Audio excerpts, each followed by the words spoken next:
Hi YouTube, it's Latanya. Today I'll start off with a poem titled No Man that I myself wrote November the 4th, 2007. I want to first say that I hope you all have already went to my page. It's Mental Health Awareness Support, and subscribe to the page, like the page, share the page, and by all means comment. On my page, you'll find two poems that I've already written. The first one was a poem titled Depression. The other one is a poem titled Feelings of Hurt. I do realize that some of the poems I've written may not be pertaining to myself. They may also not be pertaining to you, but they will and they can be pertaining to someone else that may have or is going through the things that are said in the poems. So today we're going to go ahead and get started with No Man. And in this poem, it doesn't necessarily mean man, physically male. It could mean woman. So, wherever it fits in your life, then apply it to your life, please. When no man on earth seems to hear my cry, when no man on earth seems to care if I live or die, when no man on earth seems to have my best interests at heart, and no man on earth seems to care that I'm falling apart, I hang my head low and ball up in a knot as I come to realize that I'm all I got. Living a life it seems no man is strong enough to live, taking all the highs and lows that this world has to give, not knowing if today will be any better than the last, trying to make the present good, the future great, and getting over the past. I try to stand up tall, stand strong, and hold my head up high because it makes me feel defeated when I sit around and cry. So I put a smile on, a sparkle in my eye, and a glow on my face. I've come to realize that with no man, I'm in a better place. So that poem was an encouragement to me, and it still is an encouragement to me because it reminds me that we don't always have to turn to our friends, our family, or someone physical.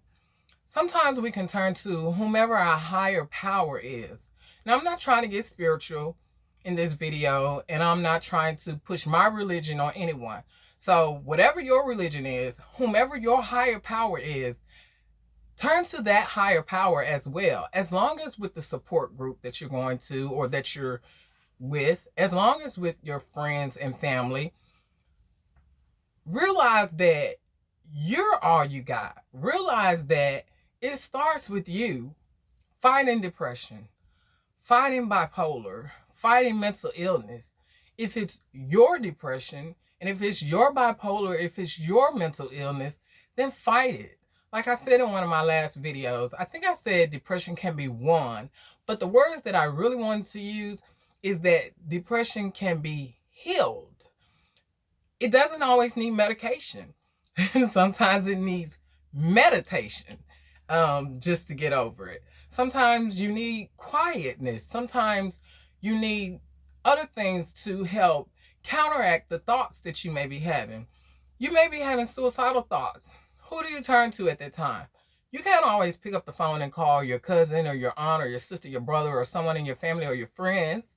No, because what are they going to do? They're going to call you crazy, or they're going to tell you get over it, or it's not that serious, or something like that. So I found me a quiet spot, to kind of quiet the noises, quiet the noises, to quiet the life that the circle that you're in that may be causing you to have those thoughts, that may be causing you to have those feelings of depression. I have my bad days. I have days when I still get down. So when we have those days, what do we do and what can we do? I'm going to end this video with something that my mother brought me up on living by. As a matter of fact, I think I'm going to end all of my videos that way because it's gotten me through a lot. And I believe it's a prayer And I believe it can get anyone through it once you realize what the words are saying. It's the serenity prayer, and I'm sure many of you have heard it before, but how many of you have actually applied it to your life? The serenity prayer says, God, grant me the serenity to accept the things that I cannot change, the courage to change the things that I can, and the wisdom to know the difference. So let me break that down just a little bit. God, grant me the peace to accept the things that I cannot change. Wow.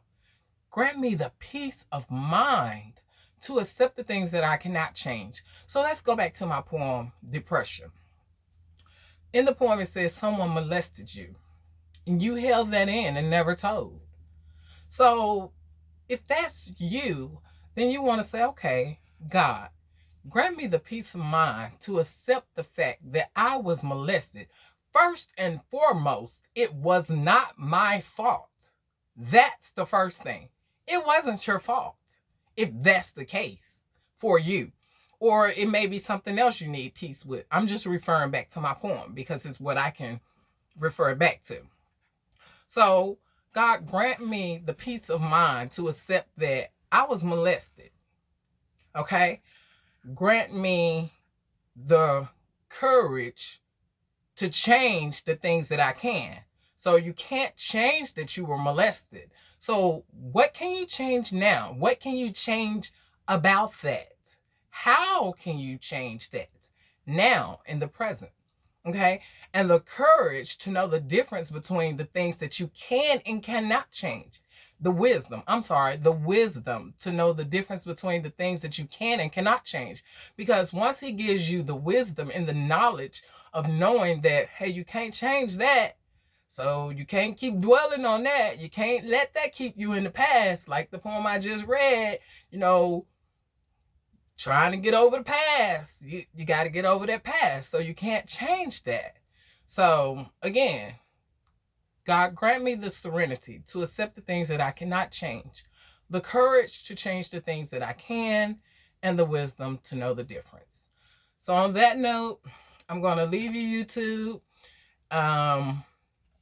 If you haven't heard the serenity prayer before, that's it. Look it up, type it out, wear it around your neck. I got necklaces that I bought for a couple of my daughters for them to wear. I have the serenity prayer here around the house. I preach it to my husband and my kids all the time. So it's something that I really try to live by, and it's a very, very good coping mechanism. So if you can get that in your heart and in your mind, then it helps this mental health just a little bit, mental health illness. It helps you deal with it just a little bit more. And we gotta learn how to take the baby steps to get through our illness. And that's with any illness. Like I said in the previous videos, with diabetes, with gout, with cancer, with any other illnesses that don't have labels. Because people with cancer don't go around and saying, hey, I'm cancer. People with thyroids don't go around and saying, hey, I'm thyroid. But why is it that people who have bipolar, people say, oh, she bipolar or he bipolar? No, I'm Latanya, and I may have bipolar, but I'm not bipolar. There's a difference. So, sorry guys, I get carried away, but that's the whole purpose of this channel, right? For support, for me to be transparent with you, for you to be transparent with me. So I really don't have any issues with sharing my mental health illness with you guys. And I hope that you all don't have a problem with sharing yours with me either. That's what we're here for, to support each other. And my main word is,